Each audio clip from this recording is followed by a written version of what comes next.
Bab 432. Manja, menebus kesalahan.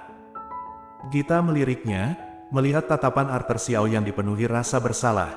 Dia baru menyadari bahwa dia meminta maaf dengan sangat tulus.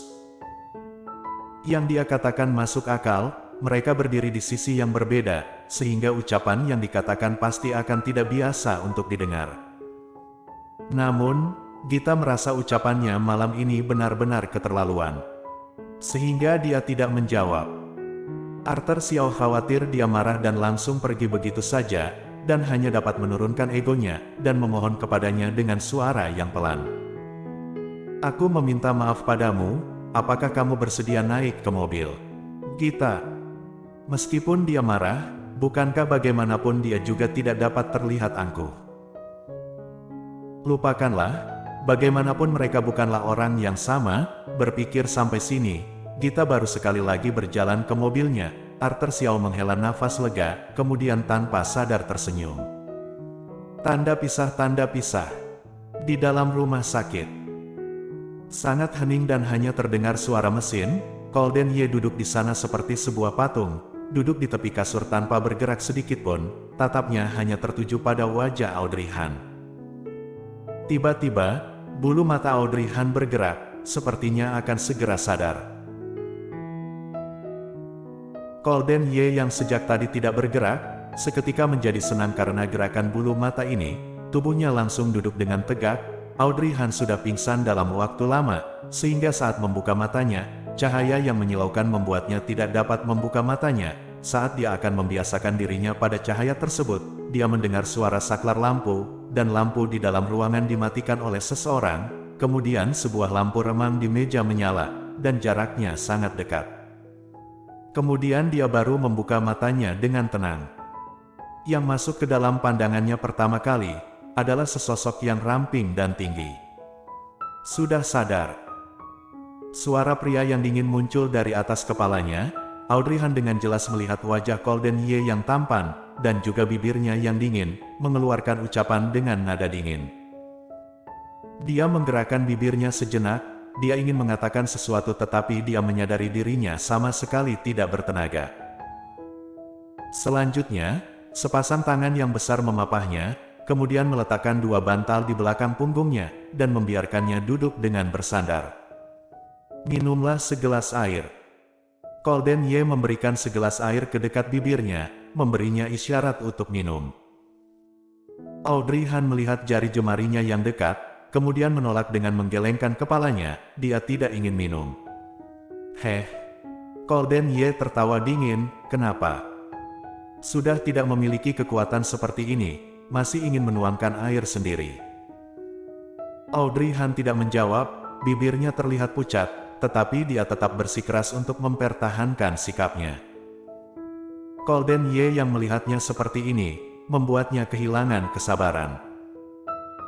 Setelah beberapa saat kemudian, dengan suara yang pelan dia berkata, dalam 5 tahun, aku mengira akan ada perubahan dalam sifat yang kamu miliki, tetapi tidak disangka kamu tetap keras kepala seperti dahulu. Apakah keras kepala dapat memberikanmu dampak baik? Audrey Han mengangkat matanya dan memelototinya. Dia sepertinya sengaja untuk memberikan gelas ke samping bibirnya. Minum atau tidak?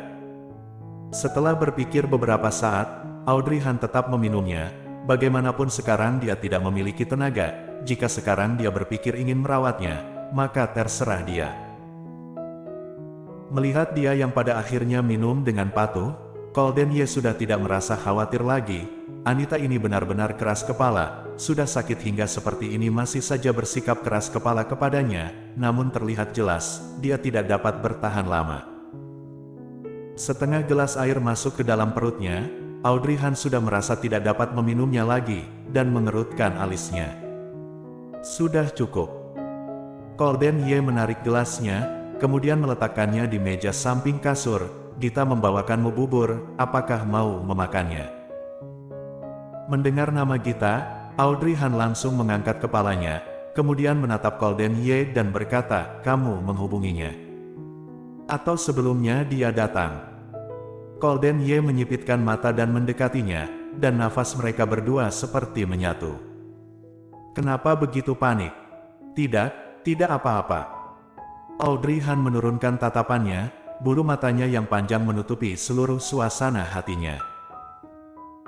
Dia panik, dia takut Glenn diketahui oleh Golden Ye. Glenn sangat mirip dengannya, sesuai dengan sikap yang dimiliki oleh Golden Ye, tidak tahu apa yang akan dia lakukan jika dia mengetahuinya. Masalah ini benar-benar tidak terduga, Audrey Han masih memutuskan untuk melindungi Glenn. Tetapi, dia tinggal di kota utara, jika sering bepergian, suatu hari ini bukankah akan sering bertemu. Seketika, muncul pikiran lain di dalam otak Audrey Han, yaitu untuk mengirimkan Glenn belajar di luar negeri, atau di kota tetangga. Tetapi Glenn sangat membutuhkan dirinya, jika benar-benar mengirimkannya ke kota tetangga, maka dia pasti akan sangat sedih bukan? Apalagi ke luar negeri, lebih baik tidak melakukannya. Apa yang kamu pikirkan? Suara Golden Ye muncul, membuat Audrey Han langsung kembali sadar. Jangan-jangan, ada suatu rahasia yang tidak kamu beritahukan padaku. Golden Ye menyipitkan matanya dan menatapnya, seperti sedang mencari sesuatu pada wajahnya. Audrey Han terdiam sejenak, kemudian berkata, jika Tuan Ye merasa ada suatu rahasia yang tidak aku katakan padamu, maka silahkan kamu mencarinya. Sikapnya yang tenang membaut Golden Ye terkejut, kemudian dia tidak mengatakan apa-apa lagi. Tetapi dia berdiri kemudian membuka termos yang diantarkan oleh Gita, kemudian memberikan bubur yang sudah matang ke depan Audrey Han. Makanlah. Audrey Han sejak awal sudah tidak memiliki rasa lapar, sekarang saat melihat bubur ini, dia juga tidak memiliki nafsu makan, kemudian dia hanya menarik kembali pandangannya, dan berkata, aku tidak ingin makan. Mendengar ucapannya, ekspresi wajah Golden Ye sedikit berubah, tidak ingin makan. Dia tidak menjawab, dan hanya menggelengkan kepalanya, kemudian berbaring kembali. Golden Ye melihat bubur yang berada di dalam mangkuk, terlihat tidak sedap, memang benar akan ada banyak orang yang tidak dapat menerima makanan ini, tetapi sekarang dia sedang memiliki masalah dengan perutnya, selain meminum bubur ini, apalagi yang dapat dia makan. Tidak makan, apakah kamu ingin mati kelaparan? Tiba-tiba, nada bicara Golden Ye menjadi kesal, dia mengulurkan tangannya dan memegang tangan Audrey Han, bangun dan makanlah, baru kemudian tidur. Tenaga Audrey Han sudah sedikit kembali, sehingga dia sedikit memberontak, dan berkata, lepaskan aku tidak ingin makan. Jika tidak makan, apakah perutmu dapat menahannya? Seharian tidak makan, apakah kamu menganggap dirimu adalah robot?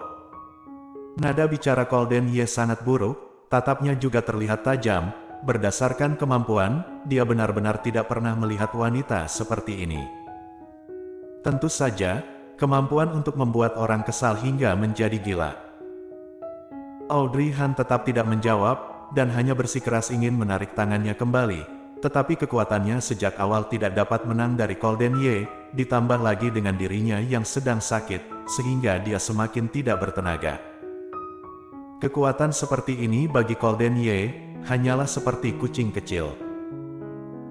Awalnya Golden Ye sangat termarah, tetapi kekuatannya menarik tangannya kembali membuat Golden Ye sedikit tercengang. Kemudian dia menunduk dan melihat Audrey Han, dia berbaring di sana dan dengan serius ingin menarik tangannya kembali, sama seperti anak kecil yang sedang merajuk. Seketika, emosi di kepalanya menjadi mereda. Kemudian, dia menggunakan cara yang lembut. Golden Ye, apakah kamu harus begitu perhitungan dengan seorang wanita yang sedang sakit? Untuk apa marah? Perutnya sedang tidak nyaman, tentu saja dia juga menjadi tidak nyaman, dan ini adalah menjadi waktu di mana dia akan menjadi manja. Berpikir sampai sini, tatapan Golden Ye menjadi lembut, suaranya juga menjadi pelan, bangunlah dan makan sedikit, Bersambung.